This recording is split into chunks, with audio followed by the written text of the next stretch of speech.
Hello everyone, आप सब कैसे हैं। मैं उम्मीद करता हूं कि बहुत अच्छे होंगे और अपनी पढ़ाई को बहुत अच्छे से कर रहे होंगे। मैं आकाश कुमार बढ़ाना आईसीटी वर्चुअल क्लासरूम में आपका बहुत बहुत स्वागत करता हूं मेरे प्यारे बच्चों। जैसा आपको पता है 11th क्लास है, चैप्टर नंबर 2 आज हम लोग शुरू कर रहे हैं।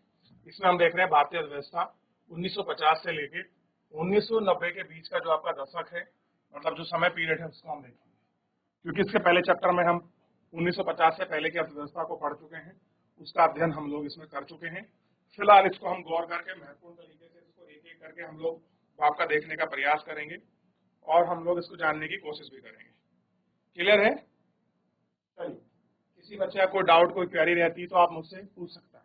जैसे पहला आप देखिए, भारत में योजनाओं का मुख्य उद्देश्य विकास की ऐसी प्रक्रिया प्रारंभ करना है जो रहन सहन के स्तर को ऊंचा उठा सके। क्या कोशिश करना है?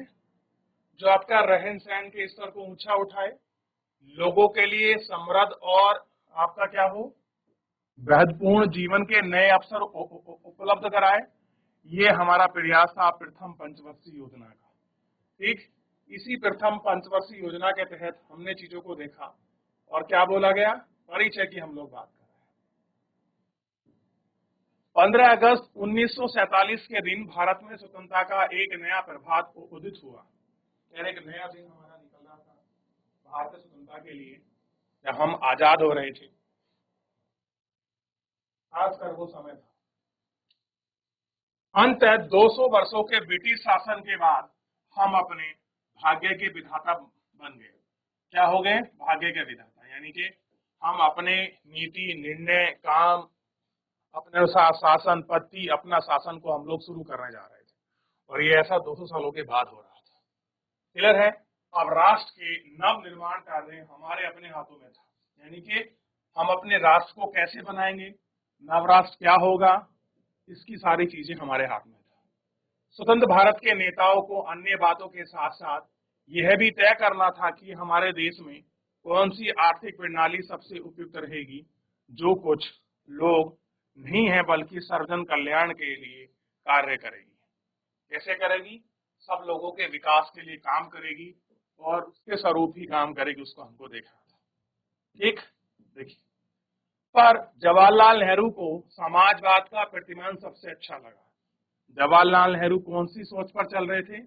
समाजवाद, सोशलिज्म को सबसे अच्छा लगा।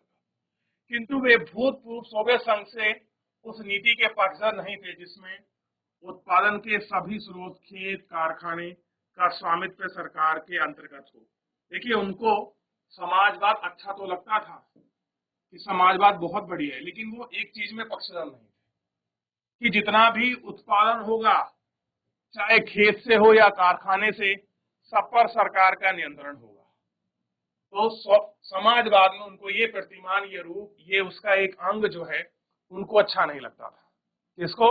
पंडित जवाहरलाल नेहरू को। देखिए, उन्हें समाजवाद आकर्षित करता था, लेकिन इस समाजवाद की एक नीति, जो एक उसका प्रिंसिपल था, जिसे वो ज्यादा पसंद नहीं करते थे। आप कह रहे हैं कि कोई निजी संपत्ति नहीं थी।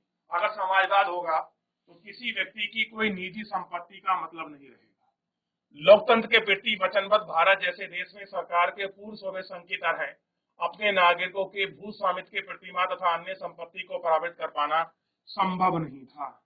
यानी कि जो बड़े बड़े जमींदार हैं, उनकी जमीन छीनकर कैसे आप सरकार को दे दोगे? जिसने बड़ा बड़ा महल बना रखे हैं, आप उसको कैसे सरकार के अंडर कर दोगे? तो भारत में तो ये बड़ी पॉसिबिलिटीज थी नहीं, क्योंकि बड़ी मसामत तो आजाद हो रहे थे, कितनी रियासतों को हम लोग एकीकृत कर रहे थे। अगर उसमें भी हम ऐसा कर दें कि सारी संपत्ति सरकार की होगी, तो ऐसी में तो भारत की स्थिति बहुत और भयावह हो जाती। अब क्या था कि नेहरू तथा स्वतंत्र भारत के अनेक नेताओं और चिंतकों ने मिलकर नव स्वतंत्र भारत के लिए पूंजीवाद तथा समाजवाद की अति व्याख्या की विकल्प खोजी। कह रहे कि वजह देखो, पूंजीवाद से तो हम अभी अभी आजाद हुए हैं, तो कैपिटलिस्ट की स्थिति तो हमसे अच्छा कोई नहीं जानता। और बात करें पूंजीवाद की, जिसमें सारी संपत्ति सरकार की होगी, तो व्यक्तिगत संपत्ति, व्यक्तिगत कार्य के रूप में तो बड़ी दिक्कत होने वाली है। तो हमने क्या कोशिश करी? अतिवाद की व्याख्या हमने की और हमने एक नया विकल्प खोजने की आपका कोशिश करी कि एक नया विकल्प, एक नया माध्यम हमको मिले जिससे हम काम कर सकें। तो बुनियादी तौर पर उन्हें क्या है, समाजवाद से सहानुभूति थी फिर भी उन्हें ऐसी आर्थिक प्रणाली अपनाई जो विचार में समाजवाद की श्रेष्ठता से युक्त थी। कैसे थी? श्रेष्ठता से युक्त थी जो समाजवाद था, किंतु कमियां आपकी मुक्त थी। इसके अनुसार भारत एक ऐसा समाज होगा जिसमें सार्वजनिक यानी कि आपका पब्लिक सेक्टर भी होगा, ठीक, और एक जिसके अंतर्गत आपका निजी संपत्ति और लोकतंत्र का स्थान भी होगा। यानी कि सरकारी सेक्टर भी हम लोग रखेंगे यानी कि समाजवाद भी होगा, और व्यक्तिगत आपकी संपत्ति होगी यानी कि पूंजीवाद भी होगा। और समाजवाद और पूंजीवाद के दोनों का मिश्रण हम लेकर चले, और हमने ऐसी व्यवस्था को कहा मिश्रित अर्थव्यवस्था। इसलिए अगर क्वेश्चन बने कि भारतीय अर्थव्यवस्था का स्वरूप क्या है, कौन सी प्रणाली को हम लोग फॉलो करते हैं, तो हम लोग ना तो आपका पूंजीवाद को फॉलो करते हैं, ना आपके समाजवाद को। हमारी नई व्यवस्था है मिश्रित।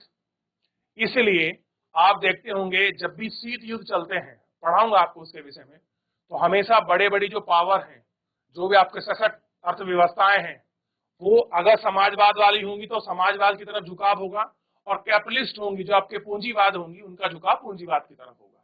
तो इसलिए वर्ल्ड में दो खेमे बन जाते हैं, समाजवाद यानी कि सोशलिज्म के और कैपिटलिस्ट आपकी इकोनॉमी के। लेकिन भारत ऐसा है जो आपका किसी खेमे में नहीं बैठता, क्योंकि हम कैसे हैं, हम लोग मिश्रित अर्थव्यवस्था वाले लोग हैं। हमने दोनों की ही अच्छाइयों को अपनाकर भारतीयकरण किया है उनका, तो ये हमको देखने की आवश्यकता है। तो इस तरह से हमने एक एक करके उन सारी चीजों पर बहुत अच्छे से गौर करके हमने सारी चीजों को भारतीय अर्थीकरण के रूप में हमने उनको चेंज दिया है। ठीक, अब थोड़ा सा इसमें हम लोग आगे बढ़े और कह रहे हैं सरकार अर्थव्यवस्था की योजना बनाएगी। 2.2 बॉक्स को देखिए, निजी क्षेत्र को भी प्रयास योजना है और एक अंग बनाने के लिए प्रोत्साहित किया गया है।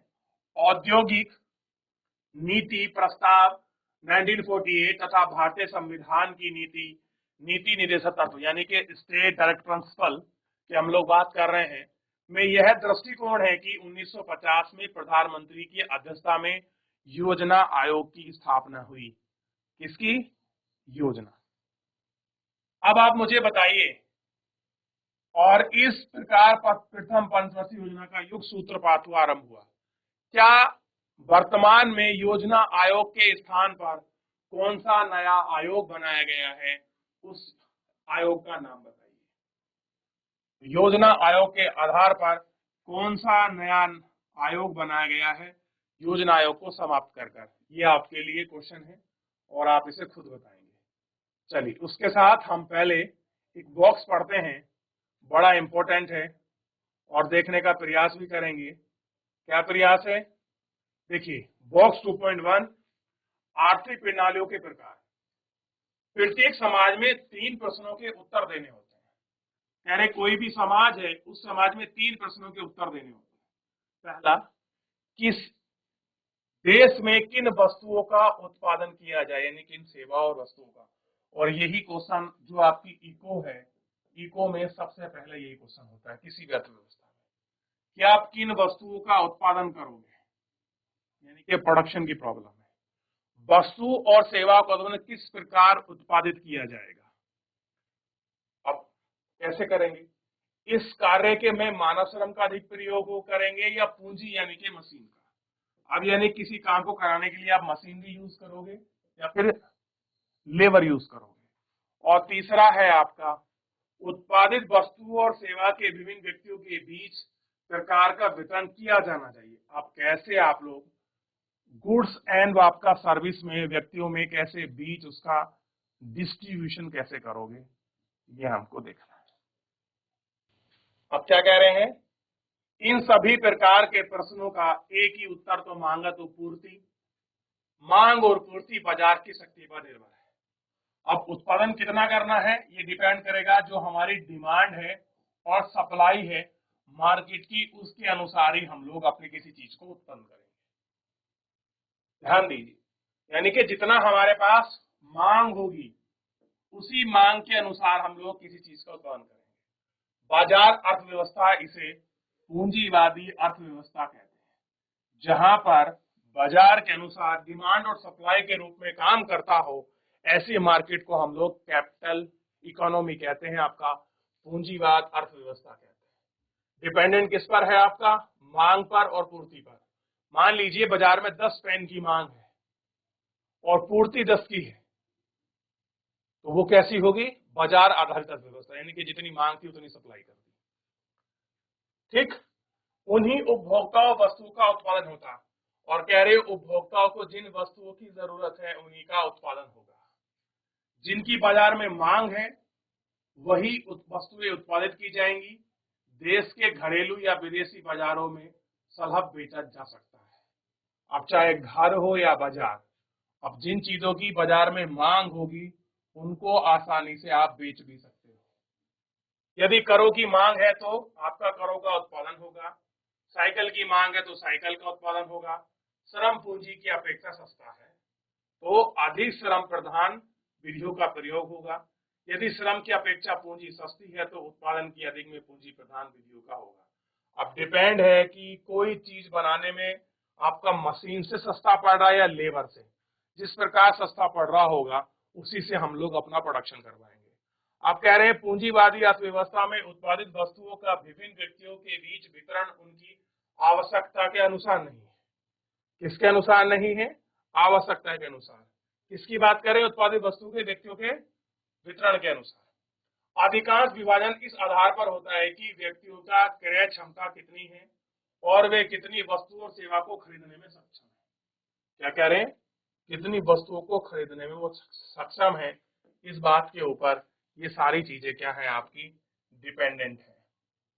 कह रहे अभिप्राय यह है कि खरीदने के लिए जेब में रुपए होने चाहिए। कम कीमत पर गरीबों के लिए घर आवश्यक है। आप कह रहे हैं लोगों को खरीदने के लिए चीजें हों, उनके पास पैसे हों और गरीब आज से अपना घर आवश्यक कर सके, किंतु बाजार मांग को ध्यान में रखकर नहीं की जानी चाहिए। अब गरीब की जेब में पैसा नहीं है, अगर हम इस चीज को डिमांड को अगर हम लोग मार्केट के अनुसार रखेंगे तो थोड़ा सा अलग होगा, क्योंकि जितनी मांग है गरीब की उतनी क्रय शक्ति नहीं है। परिमाण स्वरूप वस्तु के उत्पादन और पूर्ति बाजार की शक्ति के अनुसार नहीं हो सकती। हमारे प्रथम प्रधानमंत्री जवाहरलाल नेहरू को ऐसी व्यवस्था पसंद नहीं थी, क्योंकि ऐसी व्यवस्था को अपनाने में देश के अधिकांश लोग अपनी स्थिति सुधारने का अवसर नहीं मिलेगा। कह रहे कि अगर हमने इस तरह की व्यवस्था रख दी कि बाजार के ऊपर सब कुछ डिपेंड है, उसकी सप्लाई कर रहे हैं, तो वस्तुओं का रेट बहुत ऊपर जा सकते हैं, तो गरीब आदमी पूरे जीवन खाने की भागदौड़ में ही रह जाएगा। तो आम आदमी और गरीब का क्या होगा, वो इस विषय में भी थोड़ा सा आपका सोचते थे। तो ये था पूंजीवादी अर्थव्यवस्था के मॉडल में। अब थोड़ा सा हम समाजवाद की तरफ बढ़ते हैं, बाद में उसके समन्वय पर हम लोग बात करेंगे।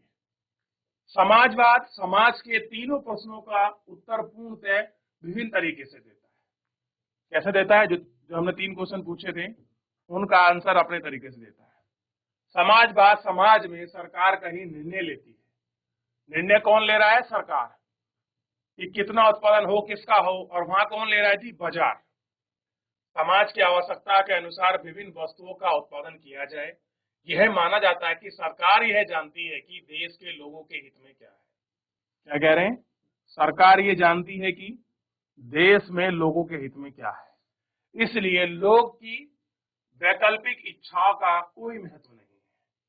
कैसा है? उनकी ऑप्शनल जो इच्छाएं हैं, कोई महत्व नहीं। सरकार ही यह निर्णय करती है कि वस्तु का उत्पादन तथा वितरण किस प्रकार से किया जाए। सिद्धांत यह माना जाता है कि समाजवाद के वितरण में लोगों की आवश्यकता कैसी होती है? आधार होता है।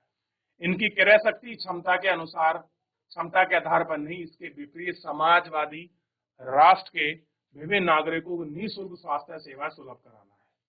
कैसा है? निःशुल्क स्वास्थ्य सेवा उपलब्ध कराना है। अब देखिए, समाजवाद में निजी संपत्ति का कोई स्थान नहीं होता, क्योंकि प्रत्येक वस्तु राज्य की होती है। उदाहरण के लिए चीन और क्यूबा में अधिकतर आर्थिक गतिविधि सामाजिक सिद्धांत द्वारा निर्देशित है। कह रहे हैं आप एग्जांपल लेंगे क्यूबा का, चाइना का, तो वहां जितना भी प्रोडक्शन होता है मास लेवल पर, वो सारा प्रोडक्शन आपका सरकार करती है।